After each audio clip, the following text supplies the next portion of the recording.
अस्सलाम वालेकुम जी, मैं मारिया अली, आप देख रहे हैं मेरा चैनल। इटली में एक और पाकिस्तानी फैमिली के कारनामे। पाकिस्तानी फैमिली जी मुश्किल में और जेल पहुंच गई है। बेटी की मोहब्बत वालिदैन को बहुत भारी पड़ गई। इटली में पाकिस्तानी लड़की का इश्क, वालिदैन को 2 साल कैद बामुशक्कत। हमल का पता चला तो वालिदैन जो है वो गिरफ़्तार हो गए। ज़बरदस्त किस्म के एलिगेशंस लगी हैं, ज़बरदस्ती शादी का अंजाम, जेल है। इटली में पाकिस्तानी ख़ानदान पर एक बहुत बड़ा केस इस वक्त हो चुका है। लड़की को तय खाने तक में कैद करने का इंकशाफ सामने आया। ओवरसीज़ पाकिस्तानियों के लिए एक बहुत बड़ी वार्निंग। इटली में पाकिस्तानी एक बार फिर से जो है उन पर थू थू की जा रही है। समन अब्बास का केस, फिर भी पाकिस्तानियों को की तरफ से जो है एक वैन में मासूम लोगों को जलाने का मामला, और अब ये ख़बर सामने आ रही है। हर गुजरते दिन के साथ इटली में पाकिस्तान के जो लोग हैं वो बाकी लोगों के लिए ज़िंदगी तंग कर रहे हैं, जो पाकिस्तानी बड़े सुकून से वहाँ पे रह रहे। तो माजरा क्या है, मामला क्या है, ये ओवरसीज़ पाकिस्तानियों के लिए, यूरोप में रहने वालों के वीडियो बड़ी इंपॉर्टेंट है। रिक्वेस्ट है जी, चैनल को सब्सक्राइब करें, आपके सपोर्ट की ज़रूरत है, आपने वीडियो को आखिर तक ज़रूर देखना है। इटली से एक और अफसोसनाक खौफनाक किस्म का वाक़या सामने आया है, जिसे ना सिर्फ पाकिस्तानी कम्युनिटी बल्कि जो पूरे यूरोप में रहने वाले तारिकीन वतन ख़ानदान हैं उनके दरमियान एक अहम तरीन बहस को छेड़ दिया है। आप ये देखें कि इटली में रहने वाली 22 साला पाकिस्तानी नैयात लड़की को एक संगीन उसने शिकायत दर्ज करवाई। खातून के मुताबिक वो काफ़ी अरसे से एक इटालियन लड़के के साथ ताल्लुक़ में थी और दोनों एक दूसरे से बड़ी मोहब्बत करते थे। वक्त गुजरने के साथ साथ वो प्रेग्नेंट हो जाती हैं, यानी कि शादी से पहले वो पाकिस्तानी नैयाद इटालियन लड़की जो है वो प्रेग्नेंट हो जाती है। खातून ने कहा कि जब उसके वालिदैन को इस ताल्लुक़ के बारे में, इस प्रेगनेंसी के बारे में इल्म हुआ तो उन्होंने बड़ा शदीद रद्द-ए-अमल ज़ाहिर किया। मुबैना तौर पे वालिदैन ने अपनी बेटी पे दबाव डालना शुरू कर दिया कि वो एबॉर्शन करवाएं और पाकिस्तान जाकर अपने कज़न से शादी कर लें। रिपोर्ट्स के मुताबिक लड़की ने इनकार किया तो उसके साथ सख्त तरीन रवैया जो है इख्तियार किया गया। खातून जो लड़की है वो बताती है कि उसे जिस्मानी तशद्दुद तक का निशाना बनाया गया। बाज़ औक़ात घर के एक हिस्से में उसको महदूद कर दिया जाता, उसको बंद कर दिया जाता, कमरों में बंद कर दिया जाता ताकि वो वालिदैन की मर्ज़ी के मुताबिक फ़ैसले करने पर मजबूर हो जाए। उससे उसका मोबाइल छीन लिया, वो किसी दोस्त से बात नहीं कर सकती थी, किसी को बता नहीं सकती थी कि उसके साथ क्या हो रहा है।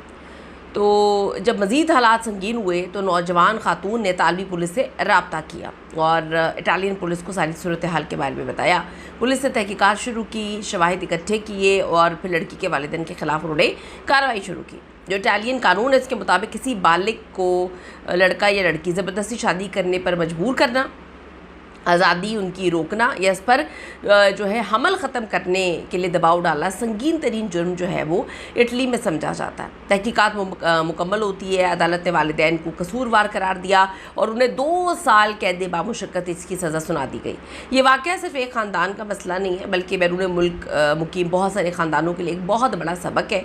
यूरोपी ममालिक में रहने वाले नौजवान वहाँ के कवानीन और जो माशरती माहौल है उसमें परवरिश पाते हैं। हम पहले तो अपने बच्चों पे तवज्जो नहीं देते। हमारी कोशिश होती है कि पाकिस्तान से अपने बच्चों को जो है वो भगा लें, मतलब पाकिस्तान को ऐसे हवा बना दिया, इतना बुरा मुल्क जो है अपने बच्चों के जहन में और अपने जहन में बना दिया कि पाकिस्तान से तो जैसा घटिया मुल्क कोई है नहीं। वहाँ से अपने बच्चों को अच्छी तालीम और तरबियत, अच्छी ज़िंदगी के लिए, अच्छी जो है माहौल के लिए, पता नहीं क्या कुछ अच्छे के लिए जो है वो पाकिस्तान से बाहर लेकर जाते हैं। लेकिन जब पाकिस्तान से बाहर जाकर वहाँ के बहुत ज़्यादा ब्रॉड माइंडेड ज़हन देखते हैं, लोगों को देखते हैं, वहाँ का कल्चर देखते हैं, वहाँ पे बग़ैर शादी के जो है लोग प्रेग्नेंट हो जाते हैं। अब आप ये देख लें क्या हाल हुआ है। तो उसके बाद इनको तकलीफ़ शुरू हो जाती है कि भाई हम वहाँ पे बच्चों को रखें लेकिन माहौल जो है हम उनको पाकिस्तान वाला दें। तो सबसे पहले आपको अपने घर का माहौल सही करना पड़ेगा, बच्चों को सही और गलत बताना पड़ेगा। इस फैमिली ने डेफिनेटली अपने बच्चों को सही और गलत नहीं बताया होगा कि उसकी बच्ची ने इतना बड़ा फ़ैसला किया कि जी वो इटालियन लड़के के साथ उसके ताल्लुकात हैं, शादी भी नहीं उसने करना ज़रूरी समझी और वो प्रेग्नेंट हो गई। समन अब्बास का केस आपको याद होगा कि वो भी किसी पाकिस्तानी लड़के से वहाँ पे मोहब्बत करती थी, उसको उन्होंने मार दिया, कत्ल कर दिया। बाद में फिर ये अंजाम होता है कि उसको कत्ल कर देते हैं, मार देते हैं, बच्चों को अपने राइट्स याद आ जाते हैं, बच्चे माँ बाप को जो है वो जेल पहुँचा देते हैं। बेहतर यही है ना कि हम अपने बच्चों की तरबियत अच्छी करें। वहाँ पे यूरोप में पालते हैं, अमेरिका में पालते हैं, इंग्लैंड कनाडा में पालते हैं, उसके बाद शादियाँ उनकी जो है गाँव देहातों में कर देते हैं पाकिस्तान में। आप लोग खुद कंफ्यूज लोग हैं, सॉरी प्लीज़ बुरा ना मानिएगा, मेजॉरिटी जो है वो कंफ्यूज हो जाती है। वो कहते हैं कि ना हम इधर के रहे ना हम उधर के रहे। सबसे बेहतरीन चीज़ है कि हम अपने बच्चों को सही और गलत की तक जो है बारे में बताएं, चाहे हम पाकिस्तान में रहें या पाकिस्तान से बाहर रहें। पाकिस्तान में भी अब आप ये नहीं कह सकते कि जी हम बच्चों को रोक के या बांध के रखेंगे। तरबियत परवरिश आपने घर से ही देनी है। آپ دیکھیں کہ اس وقت کتنی پرابلم کا شکار ہو گئے ہیں والدین، اور بعض اوقات جو معاملات قانونی پیچیدگیوں تک پہنچ چکے ہیں. تو اب یہ دیکھیں کہ کتنا غلط ہوا، کتنی تکلیف دہ سچویشن ہے، اور بہت زیادہ اس وقت پریشان ہے. کیونکہ والدین کو آپ سے سوال ہے، اپنے بالغ اولاد کے ذاتی فیصلوں پر مکمل اختیار ہونا چاہیے. کیا بیرون ملک رہنے والے خاندانوں کو مقامی قوانین اور معاشرتی اصولوں کو بہتر انداز میں سمجھنے کی ضرورت ہے؟ روایات اور جو انفرادی آزادی کے درمیان توازن کیسے قائم رکھا جا سکتا ہے، یہ مین امپورٹنٹ جو ہے ہمارا پوائنٹ ہے.